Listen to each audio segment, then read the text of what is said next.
नमस्कार साथियों, मेरे स्टडी IQ IPS में आप सभी का स्वागत है। कल आपको मैं मौर्य साम्राज्य करवाया था। आज की क्लास में मैं आपको ब्राह्मण साम्राज्य करवाऊंगा, जिसमें सभी भाई ध्यान से ज़रूर देखें और वीडियो को ज़्यादा से ज़्यादा शेयर करें। लूसेंट बुक में आपको हर टॉपिक कवर करवाता जा रहा हूँ और प्ले लिस्ट बनती जा रही है। जिस भाई को पिछली वीडियो देखनी है वो मेरी प्ले लिस्ट में जाकर देख सकते हैं। और सभी भाई एक बार कमेंट करके ज़रूर बताना वीडियो आपको कैसी लगी। चलो नेक्स्ट टॉपिक स्टार्ट करता हूँ मैं, ब्राह्मण साम्राज्य। पुष्यमित्र शुंग ने, जिसने मगध पर शुंग वंश की नींव डाली, ब्राह्मण जाति का था। शुंग शासकों ने अपनी राजधानी विदिशा में स्थापित की। इंडो यूनानी शासक मिनांडर को पुष्यमित्र शुंग ने पराजित किया। पुष्यमित्र शुंग ने 2 बार अश्वमेध यज्ञ किया था। और जो पुष्यमित्र था ना, उसने 2 बार, जिसको यज्ञ बोलते हैं ना, उसको सबसे बड़ा यज्ञ होता है ये अश्वमेध यज्ञ। इसके लिए पतंजलि ने अश्वमेध यज्ञ कराई।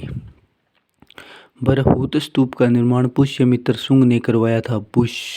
बरहुत स्तूप का निर्माण पुष्यमित्र शुंग ने करवाया था। शुंग वंश का अंतिम शासक देवभूति था।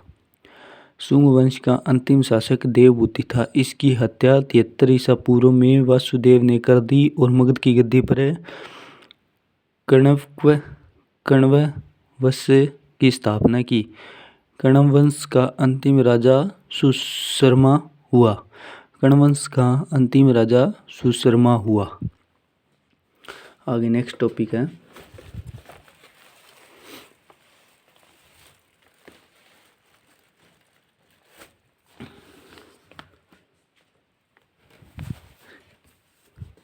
सिमुक ने 60 ईसा पूर्व में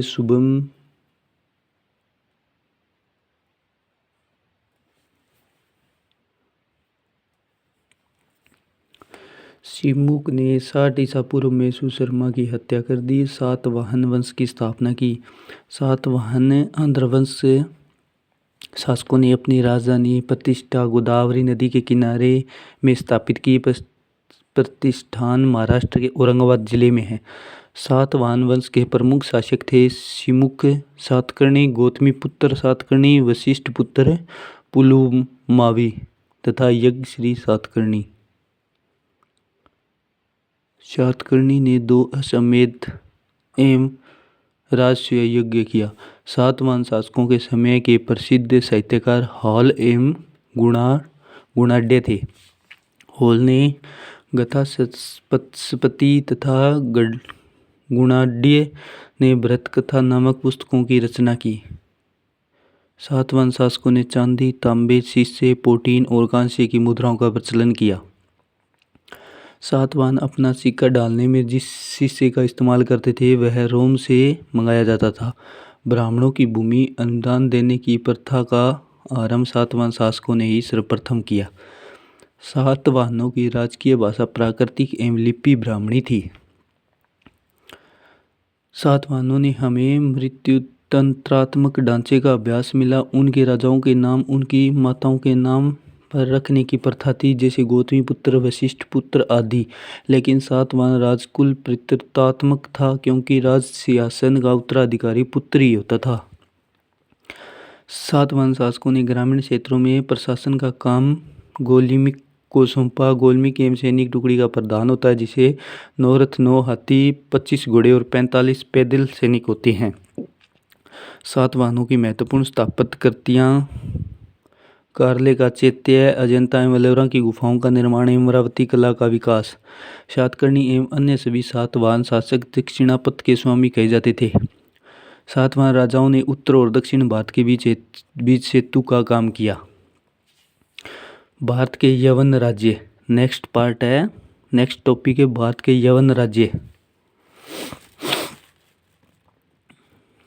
भारत पर आक्रमण करने वाले विदेशी आक्रमणकारियों का क्रम में हिंदू या यूनानी शख्स पहलव कुषाण सेल्यूकस के द्वारा स्थापित पश्चिमी तथा मध्य एशिया के विशाल साम्राज्य को इसके उत्तराधिकारी एंटियोकस प्रथम के अक्षुणु बनाए रखा। एंटियोकस सेकंड के शासनकाल में विद्रोह के फलस्वरूप उनके प्राप्त स्वतंत्र हो गए।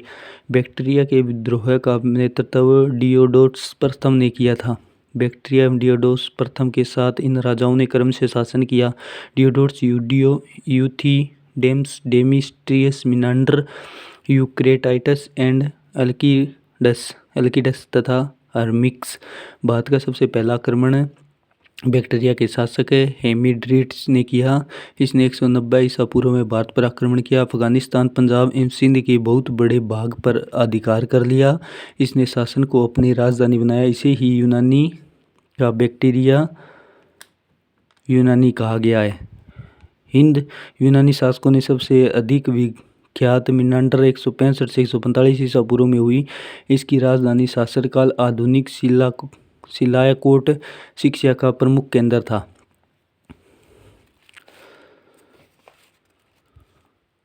मिनांडर ने नागसेन नागार्जुन बौद्ध धर्म की दीक्षा ली। मिनांडर के प्रश्न नागसेन द्वारा दिए गए उत्तर एवं पुस्तक के रूप में संग्रहित किया, जिसका नाम मिलिंद पहो अर्थात मिलिंद प्रश्न का मिलिंद प्रश्न है। आगे नेक्स्ट पार्ट है हिंदू यूनानी भारत के पहले शासक थे जिनके द्वारा जारी किए गए सिक्कों के बारे में निश्चित रूप से कहा जा सकता है। सिक्के की किन राजाओं के हैं? भारत के सबसे पहले हिंदू यूनानियों ने सोने के सिक्के जारी किए थे। हिंदू यूनानियों ने सोने के सिक्के जारी किए थे। हिंदू यूनानी शासकों ने भारत के पश्चिमोत्तर सीमांत प्रांत में यूनान की प्राचीन कला चलाई, जिसे हेलेनिस्टिक आर्ट कहते हैं। भारत में गांधार कला का उत्तम उदाहरण है। यूनानियों ने पर्दे का प्रचलन आरंभ कर दिया। भारतीय नाट्य कला के विकास में योगदान किया। चूंकि पर्दा यूनानियों की देन तथा इसलिए याविनका के नाम से प्रसिद्ध हुआ। सभी साथियों को आज जो भारत के यवन राज्य और ब्राह्मण साम्राज्य है ना, ये छोटा छोटा टॉपिक है, वो मैंने आपको कवर करवा दिया। कल करवाऊंगा मैं शंख। आप मेरी वीडियो को देख लेना। इसमें छोटा सा टॉपिक है, एक बार रीडिंग कर लेना, एक बार वीडियो देख लेना और एक बार याद कर लेना। ना याद आए ना तो मेरी एक बार वीडियो दोबारा देख लेना, या प्लेलिस्ट में सेव कर दूंगा। सभी भाई मेरी वीडियो को ज़्यादा से ज़्यादा देखें। धन्यवाद।